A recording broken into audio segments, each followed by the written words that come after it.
6.13 지방선거와 국회의원 재보선에서 여당 더불어민주당이 압승했습니다. 경제 민주화 등 문재인 정부의 개혁 바람이 더 거세질 것으로 예상됩니다. 지방선거 결과 서울시에서도 여당이 압승하면서 박원순 서울시장의 대표 정책인 도시재생과 재건축 규제에 탄력이 붙을 것으로 전망됩니다. 미국이 기준금리를 인상하면서 연내 2차례 추가 인상을 예고했습니다. 미국의 금리 인상 횟수가 예상보다 한 차례 더 늘어나면서 한국은행의 고민이 깊어지고 있습니다. 미국이 올해 총 4차례 금리 인상을 예고한 오늘 코스피와 코스닥 지수가 약세를 나타냈습니다. 전문가들은 우리 증시의 단기 조정은 불가피하나 깊은 침체로 빠지진 않을 것으로 전망했습니다.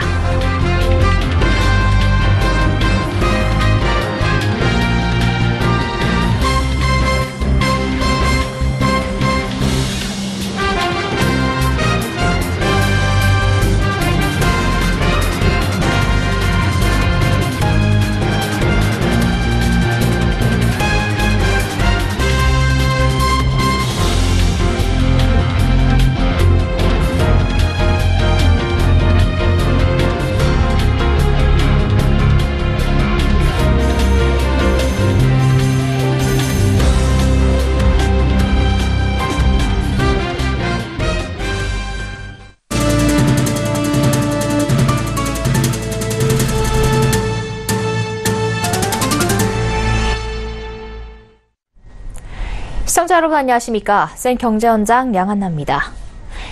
6.13 지방선거와 국회의원 재보선에서 여당이 압승했습니다. 국회 권력 지형에도 큰 변화가 생길 것으로 보이는데요. 집권 2년 차에 대승을 거둔 문재인 정부의 개혁 드라이브는 한층 강력해질 것으로 보입니다. 특히 문재인 정부의 경제민주화 사령탑인 김상조 공정거래위원장이 주축이 될 것으로 보입니다. 김혜영 기자가 보도합니다. 역대 정권의 중간평가로 여겨지는 지방선거. 이번 6.13 지방선거에서 문재인 정부는 여당의 압승이라는 성적표를 거뒀습니다. 국민의 선택은 문재인 정부였습니다. 민심을 얻고 날개를 단 셈인데 이에 따라 개혁 드라이브는 한층 강력해질 것으로 보입니다. 여당이 전국 주도권을 잡으면서 대기업과 중소기업의 상생을 바탕으로 한 공정경제 실현 등 문정부의 국정과제가 궤도 수정 없이 가속 페달을 밟을 수 있는 청신호가 켜진 겁니다. 특히 문정부의 공정경제 사령탑으로 불리는 김상조 공정위원장을 필두로 한 경제민주화가 속도를 낼 것으로 보입니다. 취임 2년 차에 접어든 김 위원장은 공정거래법 개편을 목표로 하고 있습니다. 38년 만에 낡은 공정거래법을 현대화하겠다는 건데 공정위는 7월까지 어떤 부분을 어떻게 수정할지 개편안을 마련하고 토론회를 거쳐 9월 정기국회 상정을 목표로 하고 있습니다. 공정거래법을 수술해 보다 효과적인 재벌개혁과 갑질 근절에 나선다는 겁니다.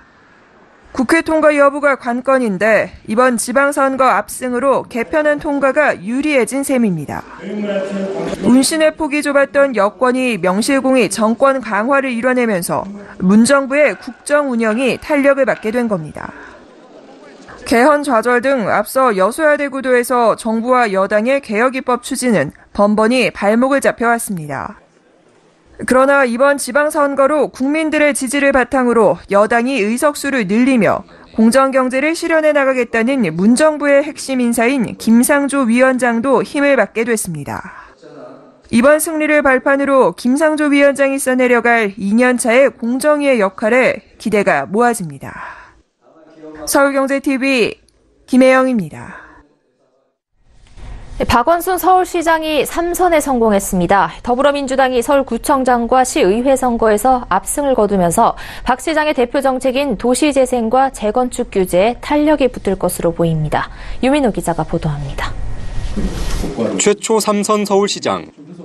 박원순 서울시장이 가장 공을 들이는 정책은 도시재생입니다. 전면 철거 뒤 아파트를 짓기보단 낡은 주택을 고치거나 골목길을 살리는 등의 방식을 택하는 겁니다. 고가도로를 공중공원으로 탈바꿈한 서울로 7017이 대표적인 사례입니다. 박 시장은 도시재생 뉴딜 정책을 추진하는 문재인 정부와 발맞춰 도시재생 사업을 꾸려갈 계획입니다. 파랗게 물든 서울시 지방선거 결과도 박원순 3기에 힘을 보탤 것으로 보입니다. 더불어민주당은 구청장 선거에서 서초 단 한 군데를 빼놓고 모든 곳을 차지했습니다. 시의원 선거에서도 총 110석 중 102석을 가져가며 압승을 거뒀습니다. 박원순 서울시장과 함께 현재 중앙정부 연계 도시재생 뉴딜 사업 7곳에 대한 선정과 마을 보존형 소규모 도시재생을 강화하고 재건축을 규제하는 분위기는 그대로 이어질 전망입니다. 박 시장은 재건축 초과이익 관수제로 걷어들인 돈을 낙후 지역을 정비하는 데 쓸 예정입니다. 한강 주변 아파트 높이를 제한하는 35층 룰도 유지합니다. 이 때문에 일부 재건축 단지의 사업은 차질을 빚을 것으로 보입니다.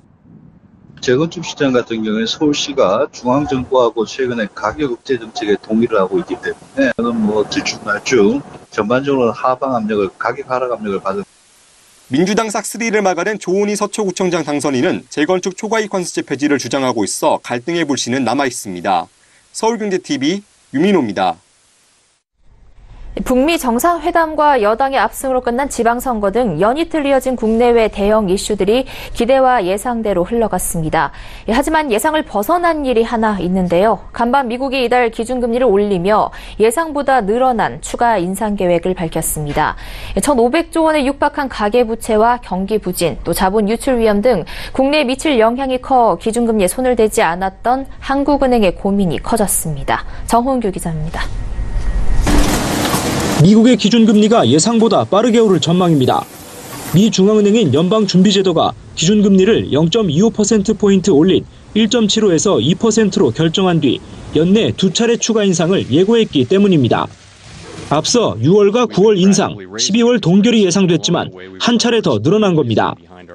제롬 파월 연준 의장은 미국 경제 상태가 아주 좋다며 더 이상 경제활동 장려 또는 낙담을 위해 통화 정책이 필요하지 않은 정상적인 수준에 접근하고 있다고 말했습니다. 특히 기준금리는 당분간 예상치보다 낮은 수준으로 유지될 것 같다는 등 지난 성명에서의 소극적 문구는 사라졌습니다. 이미 미국의 기준금리가 한국보다 높아진 상황에서 완화적 기조를 유지하려는 한국은행의 셈법은 더 복잡해졌습니다. 한국은행은 자본 유출 위험에도 국내 경기 뒷받침에 더 무게를 두고 기준금리를 연 1.5%로 낮게 유지해왔습니다. 1,500조 원에 육박한 가계부채가 부실화하거나 국내 경기가 침체되는 것이 더 큰 위협이라는 판단 때문입니다. 하지만 한은이 지금처럼 동결하고 연준의 인상 계획이 실행되면 올해 안에 한미 기준금리 역전폭이 1%포인트에 달해 자본 유출 위험이 커집니다. 이주열 한국은행 총재는 빨라진 미국의 금리 인상 속도에 대해 전혀 예상하지 못한 결과는 아니었다며 국내 금융시장에 미치는 영향도 제한적일 것으로 본다고 밝혔습니다. 또 내외 금리 역전폭에 따른 자본 유출 가능성에는 자본 유출을 결정하는 요소는 많다며 평소 입장을 되풀이했습니다. 다만 완화적 기조를 유지한다는 통화정책 방향에 대해 상황이 가변적이어서 금통위원들과 계속 협의하겠다고 말했습니다. 서울경제TV 정은규입니다. 미국이 현지 시간 13일 기준금리를 인상하고 올해 총 4차례 금리를 올릴 것으로 시사하면서 미국 증시뿐 아니라 코스피까지 흔들리고 있습니다. 미국이 기준금리를 올리면 외국인 자금이 신흥국에서 빠져나갈 우려가 크기 때문인데요. 전문가들은 단기 조정은 불가피하지만 환율과 우리나라의 대외 건전성을 고려할 때 침체기에 빠질 우려는 적다고 설명합니다. 김성훈 기자입니다. 오늘 코스피 지수는 1.84% 하락한 2423.48로 장을 마쳤고 코스닥도 1.2% 떨어진 864.56에 마감됐습니다. 남북 화해 분위기가 무르익는데도 우리 증시가 이처럼 약세를 보인 것은 미국의 기준금리 인상 때문입니다. 미국 연방준비위원회는 현지 시간 13일 1.5에서 1.75%였던 기준금리를 1.75에서 2%로 0.25%포인트 인상했습니다. 이에 더해 연준은 올해 말 기준금리 전망치를 0.25%포인트 올린 2.38%로 상향 조정하며 금리 인상 횟수를 올해 총 3차례에서 4차례로 늘릴 것을 시사했습니다. 연준의 금리 인상 기조에 다우지수와 S&P 500 지수도 0.4% 이상 하락했고 나스닥도 0.11% 떨어진 채 마감됐습니다. 전문가들은 미국의 기준금리 인상으로 인한 우리 증시의 단기 조정은 불가피하다고 말합니다. 미국이 금리를 올리면 우리나라 등 신흥국 시장에서는 외국인 자금이 빠져나갈 가능성이 크기 때문입니다. 키움증권은 단기적으로 변동성이 확대되는 등 금융시장 불안이 나타날 수 있다고 예상했습니다. 하지만 자금 유출이 일부 있더라도 깊은 침체로 이어지지는 않을 것이라고 전문가들은 전망합니다.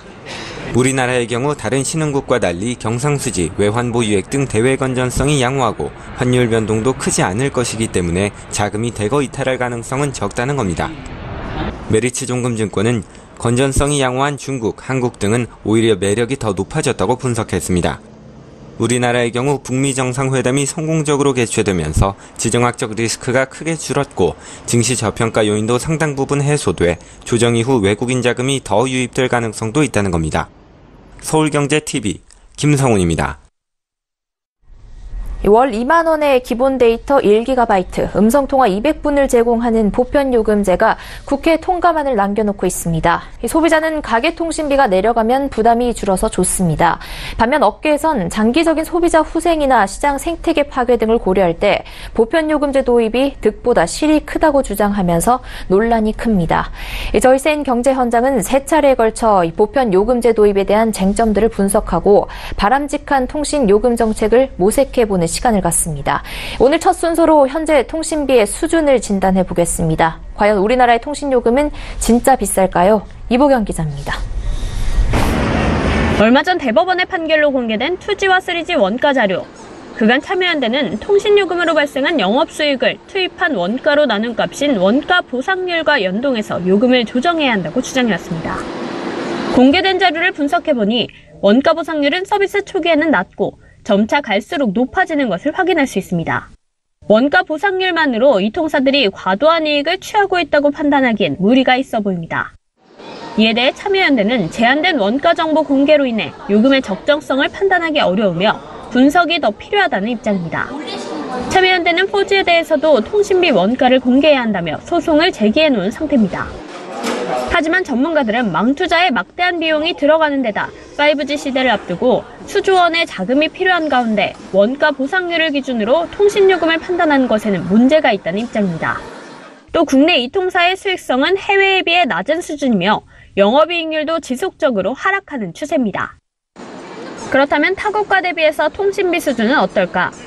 각종 통계 중 가장 공신력 있는 자료로 꼽히는 OECD의 조사 결과에 따르면 우리나라의 이동통신 요금 수준은 OECD 국가 평균 대비 15에서 40% 저렴합니다.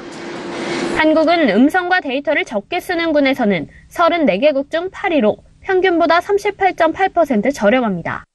또 데이터를 많이 쓰는 군에서 역시 8위를 기록해 평균보다 33% 저렴한 것으로 나타났습니다. 품질 수준을 봐도 네트워크 품질 조사 결과 한국의 통신망은 속도와 접근성 부문에서 세계 최상위로 조사됐습니다. 전문가들은 통신비의 개념도 변화하고 있는 만큼 통신비 인하를 주먹구구식으로 밀어붙일 것이 아니라 정확한 통계를 기반으로 정책을 입안해야 한다고 지적합니다.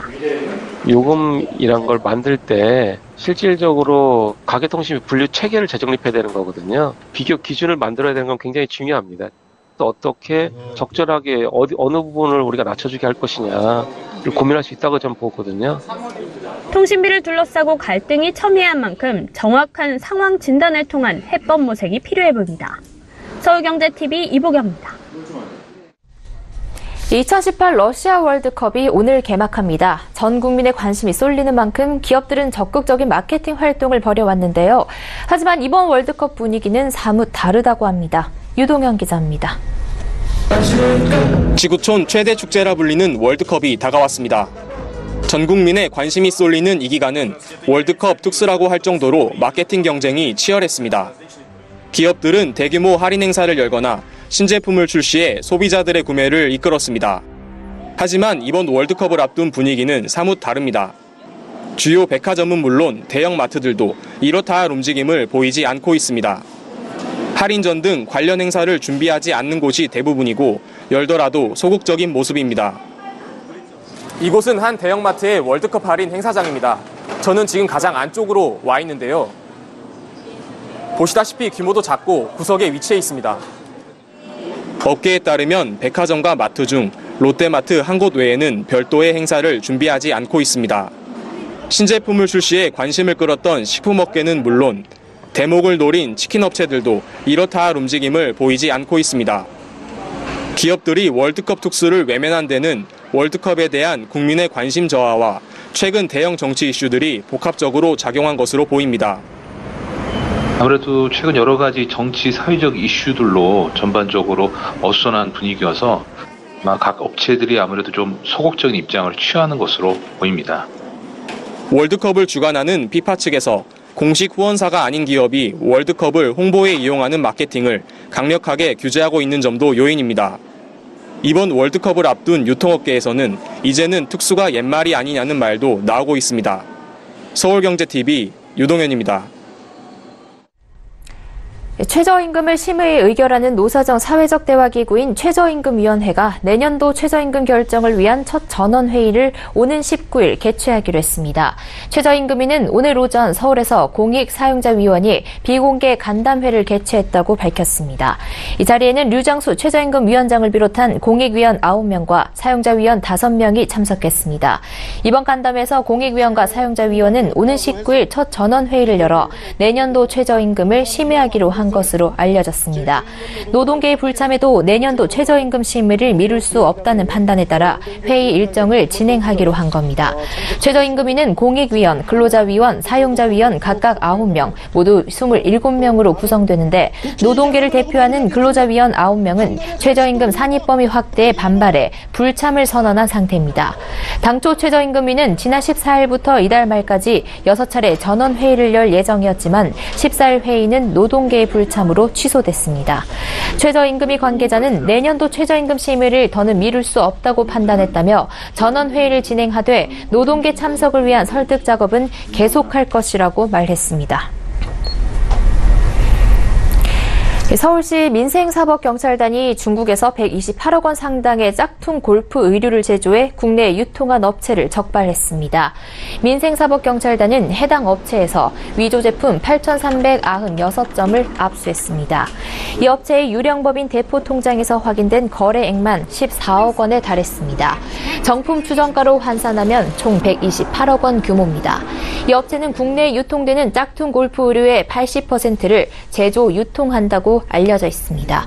시는 관련 첩보를 입수해 작업장과 물류창고 등을 압수수색하고 업주 A씨를 입건해 구속영장을 신청했습니다.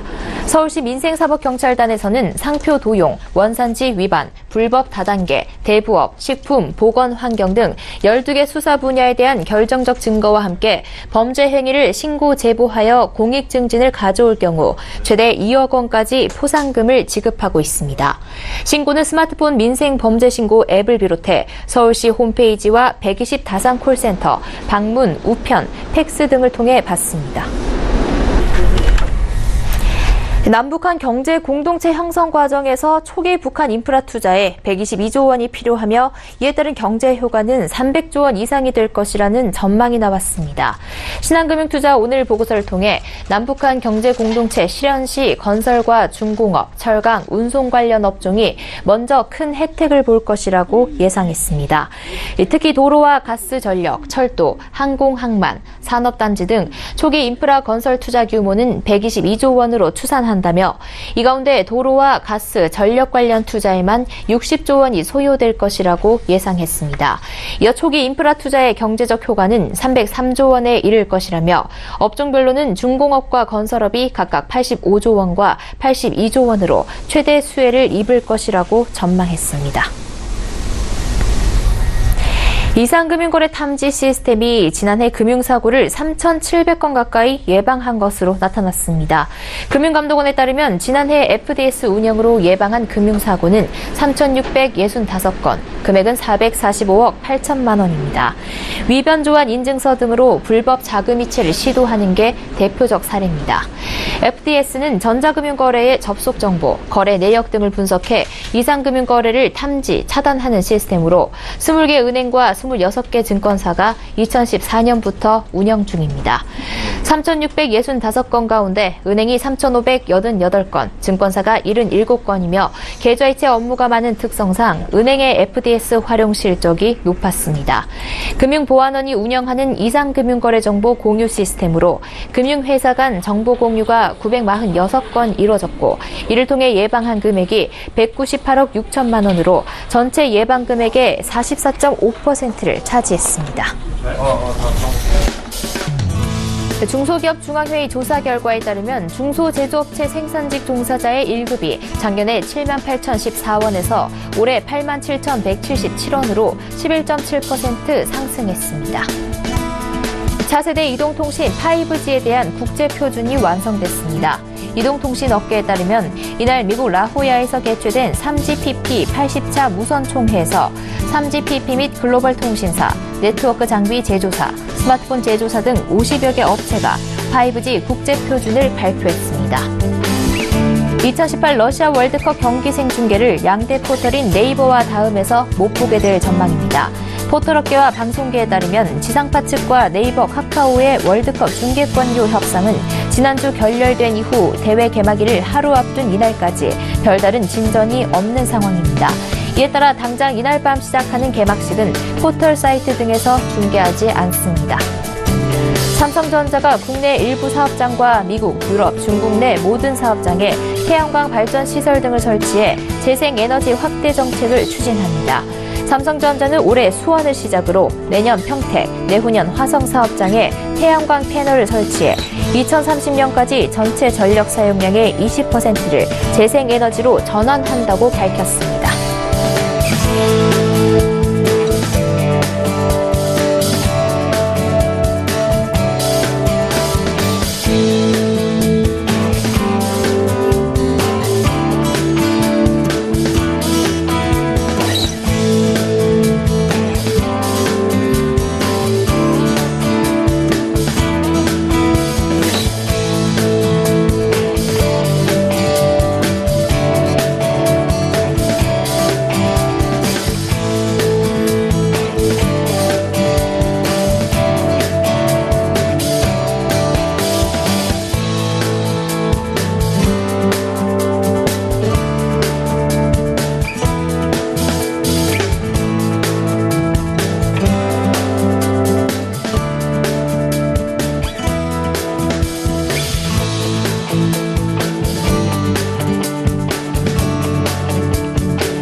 안녕하세요. K웨더 라이프스타일 리뷰 박유라입니다. 잠시 그쳤던 비가 다시 시작되고 있습니다. 이번에도 중부를 중심으로 내리고 있는데요. 경기 북부와 강원 북부에 내리는 비는 오늘 밤에 대부분 그치겠고요. 중북부는 내일 새벽까지 산발적으로 소나기가 오는 곳이 있겠습니다. 내일은 전국 하늘이 대체로 맑겠습니다. 다만 강원 영동은 오전 한때 약간의 비가 내릴 것으로 보입니다. 또 내일은 서쪽과 동쪽의 날씨가 조금 다른데요. 서쪽은 낮 동안 30도 안팎까지 올라 덥겠지만 동쪽은 20도 선에 머물며 선선하겠습니다. 미세먼지 농도는 전국 보통 단계로 대기질은 청정하겠습니다. 내일은 동해상에 위치한 고기압의 영향을 받겠습니다. 다음은 자세한 지역별 날씨입니다. 중부지방의 하늘 대체로 맑겠습니다. 낮 기온 서울 29도, 수원 28도가 되겠고 자외선도 강하게 나타나겠습니다. 동해안 가끔 구름 많겠지만 오전 한때 강원 영동으로 비가 조금 내리겠습니다. 낮 기온 20도를 밑돌며 서늘하겠습니다. 남부지방 대체로 맑은 가운데 호남은 30도 안팎까지 올라 덥겠지만 영남은 20도 수준으로 비교적 선선하겠습니다. 바다의 물결은 대체로 높게 일겠는데요. 특히 남해와 동해상으로 바람이 강하게 부는 가운데 최고 3.5에서 최고 4m까지 매우 높게 일겠습니다. 또 동해상으로는 너울성 파도가 치는 곳이 있어 각별히 유의하셔야겠습니다. 주말부터 다음 주 중반까지 대체로 맑은 가운데 30도 안팎의 더운 날씨가 이어지겠고요. 화요일과 수요일 사이에는 제주도에 비가 내릴 것으로 전망됩니다. 날씨였습니다. 센 경제 현장 여기까지입니다. 시청해주신 여러분 고맙습니다.